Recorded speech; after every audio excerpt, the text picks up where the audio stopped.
بسم اللہ الرحمن الرحیم۔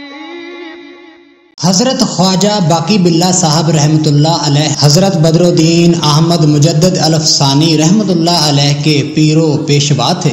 آپ کو حکم ملا لاہور کے فلاں باغ میں ایک اللہ کا بندہ رہتا ہے، ان کی خدمت میں حاضر ہو کر عرفان کی تکمیل کریں۔ آپ ان کی خدمت میں حاضر ہوئے تو دیکھا کہ ایک عجیب و غریب سیرت و صورت کا آدمی ایک موڑ پہ کھڑا انٹ سنٹ باتیں کر رہا ہے۔ حضرت باقی باللہ صاحب تعظیم کے لیے آگے بڑھے اور آپ سے مصافحہ کرنا چاہا، لیکن انہوں نے آپ کو گالیاں دینا شروع کر دیں اور شام تک دیتے رہے۔ خواجہ باقی باللہ صاحب خاموشی سے سب کچھ سنتے رہے۔ شام کے وقت اسی انداز میں حکم دیا، واپس لوٹو۔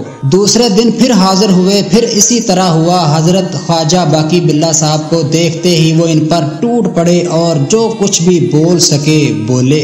آپ اس سب کچھ کو حکمت پر مبنی سمجھ کر خاموش رہے۔ جب شام ہوئی، بفرے ہوئے انداز میں پھر حضرت خواجہ باقی باللہ صاحب کی طرف متوجہ ہوئے اور واپسی کا حکم دیا۔ یہ معاملہ 29 روز اسی طرح پوری آب و تاب سے جاری رہا۔ حضرت جب 30ویں روز اسی طرح ان کی خدمت میں حاضر ہوئے تو ہنس پڑے، ان کے صبر و تحمل کی داد دی اور فرمایا، جس فیض کے لیے تمہیں میرے پاس بھیجا گیا ہے تم اس کے اہل ہو۔ کیا ہم میں سے کوئی ایسی کڑی اور طویل آزمائش کی تاب لا سکتا ہے؟ ہرگز نہیں۔ ہم جس بھی کسی کے پاس جاتے ہیں اس کی کسی بھی بات کو کبھی برداشت نہیں کرتے، ذرا سی بھی بے رخی پہ تلبلا اٹھتے ہیں۔